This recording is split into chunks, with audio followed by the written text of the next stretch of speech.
ناظرین السلام علیکم۔ واقعہ کربلا اور امام حسین علیہ السلام کی شہادت کا ذکر جن ذرائع، جن طریقوں اور جن انداز میں ہوا، اس میں سر فہرست ذریعہ شاعری ہے۔ شاعری یوں تو اسلام کے نزدیک اور بالخصوص وہ شاعری جو دور اسکار ہو، حقائق سے متعلق نہ ہو اور زندگی کی سچائیوں سے گریزاں ہو، وہ شاعری اسلام کے نزدیک کبھی بھی پسندیدہ نہیں رہی۔ جس شاعری کو اسلام نے پسندیدہ اور دوسری شاعری کے مقابلے میں مستثنی قرار دیا ہے، اس میں سر فہرست وہ شاعری ہے کہ جو کسی مظلوم کی نصرت میں اور ظالم کے خلاف احتجاج کرنے میں کی جائے۔ نتیجتاً واقعہ کربلا کے فوراً بعد جس گروہ نے سب سے پہلے ذکر کربلا کرنا شروع کیا اور نصرت امام مظلوم کا طریقہ بعد شہادت جو اختیار کیا، وہ شاعروں کا گروہ تھا۔ اور ان شاعروں کے گروہ میں سب سے نمایاں تو وہ گروہ ہے کہ جو کربلا معلیٰ کے اس واقعے سے، یعنی واقعہ شہادت امام حسین علیہ السلام سے براہ راست وابستہ تھا۔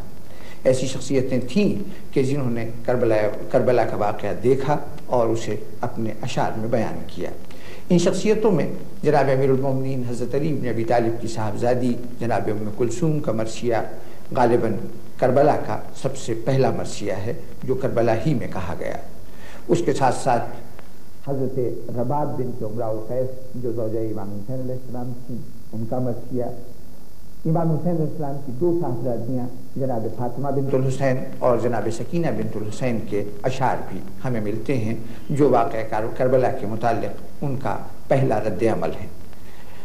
اس کے بعد شعراء کا ایک گروہ اور بھی ہے کہ جو کربلا میں تو موجود نہیں تھا لیکن کربلا کے شہداء سے کسی نہ کسی اعتبار سے یا کربلا کے واقعے سے کسی نوعیت سے تعلق رکھتا تھا۔ اس میں نمایاں ترین ہستی امیر المومنین علی بن ابی طالب علیہ السلام کی اہلیہ جناب فاطمہ ام البنین ہیں کہ جن کے 4 بیٹے اور 1 پوتا کربلا میں شہید ہوئے تھے۔ تو انہوں نے مدینے میں جب یہ واقعہ شہادت سنا تو اپنے بیٹوں کا ایک مرثیہ لکھا ہے جو آج بھی ادب عربی میں موجود ہے۔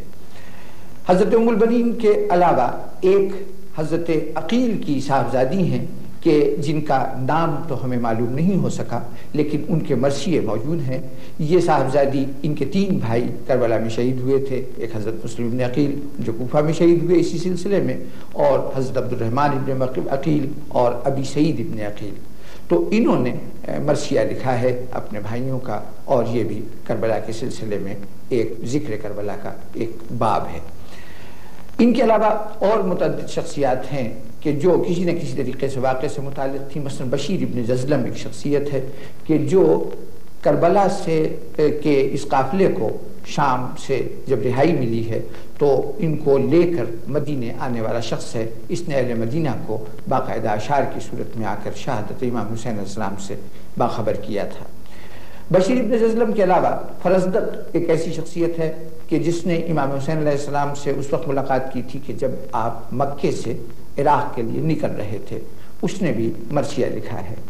فرزدق کے علاوہ بھی کئی اور شخصیتیں ہیں جس میں عبید اللہ ابن حر جوفی ایک شخصیت ہیں کہ جو کربلا میں نصرت امام کے لیے تو نہیں پہنچ سکے تھے لیکن اس دن کربلا پہنچے تھے جس دن امام حسین علیہ السلام کی تدفین ہو رہی تھی، یعنی 12 محرم کو۔ چنانچہ انہوں نے بھی مرثیے کہے ہیں، 1 سے زیادہ مرثیے ان کے بھی تاریخ کے اندر ہمیں مل جاتے ہیں۔ تو ایسے شاعروں کی شاعری کے ساتھ ساتھ پہلی صدی ہجری اور دوسری صدی ہجری میں کئی نام ہمارے سامنے آ گئے کہ جنہوں نے کربلا کے ذکر کو اپنی شاعری کا موضوع بنایا۔ اس کے اندر جہاں فرزدق کا تذکرہ ہوا، وہاں کمیت اسدی، جہاں ہمیری اور کئی اور شعراء ہیں کہ جنہوں نے اس نوعیت کی شاعری کی۔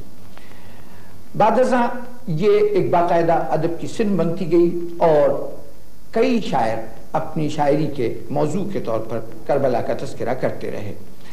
اس سلسلے میں دور حاضر میں کافی کام ہوا ہے اور ایسے شعراء کی فہرست اور ان کے مجموعہ کلام کو جمع کیا گیا ہے۔ اس نوعیت کے کام میں ایک کام وہ ہے کہ جسے محمد باقر محمودی ایک شخصیت ہیں، انہوں نے 2 جلدوں میں ایک کتاب لکھی، سفرات الثقلین فی ماتم الحسین۔ اس کتاب میں انہوں نے مختلف صدیوں میں ہونے والے شعراء کے تذکرے کو بیان کیا ہے۔ اس سے بھی بڑا کام بیروت میں ہوا، جہاں جواد شبر نامی ایک شخصیت نے 10 جلدوں پر مشتمل ایک کتاب لکھی۔ اس کتاب کا نام ادب الطف اور شعراء الحسین تھا۔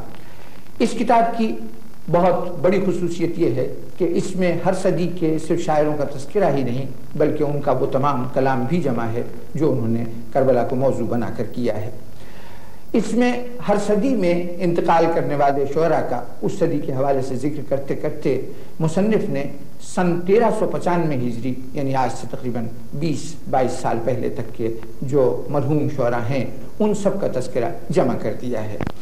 اگر وہ تمام شاعر جو سن 1395 ہجری کے بعد دنیا سے تشریف لے گئے، جن کا انتقال ہو گیا، یا وہ شعراء کہ جو آج بھی بفضل خدا بقید حیات ہیں اور ذکر امام حسین علیہ السلام اپنی شاعری میں کر رہے ہیں، ان تمام عربی زبان کے شعراء کو جمع کیا جائے تو ان کی تعداد کم و بیش 1000 تک پہنچتی ہے۔ عربی زبان کے اس وسیع ذخیرے کے ساتھ ساتھ جب اسلام اس سرزمین میں پہنچا کہ جہاں کی زبان فارسی تھی تو وہاں کے لوگوں نے بھی اسلام کے تمام علوم کے ساتھ ساتھ جہاں تک مرثیہ کے تعلق تھا اس میں بڑا کام کیا۔ فارسی میں ایک بہت ضخیم ذخیرہ ہے ذکر کربلا کا، لیکن 2 نام خصوصیت سے قابل ذکر ہیں اور وہ محتشم کاشی کے اور مقبل کے۔ ان 2 شعراء کے علاوہ قانی جو ایک مشہور شاعر اور قصیدہ نویس ہے، اس کا ایک مرثیہ جو ایک خاص صنف میں لکھا گیا کہ ایک مصرع میں وہ سوال کرتا ہے اور دوسرے مصرع میں اس سوال کا جواب دیتا ہے، بہت درد انگیز مرثیہ ہے اور فارسی ادب کا ایک شاہکار ہے۔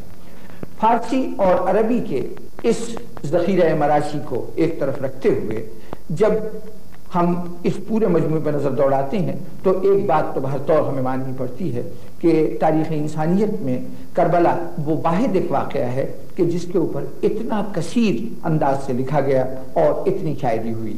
یہ بات صرف عربی اور فارسی مرثیوں کو دیکھ کر کہی جا سکتی ہے، لیکن جب اس میں اردو زبان کا ذخیرہ مراسی شامل ہوتا ہے تو عربی اور فارسی کی کاوشیں اردو میں کی گئی کوششوں کے مقابلے میں کم تر اور ہیچ ہو جاتی ہیں۔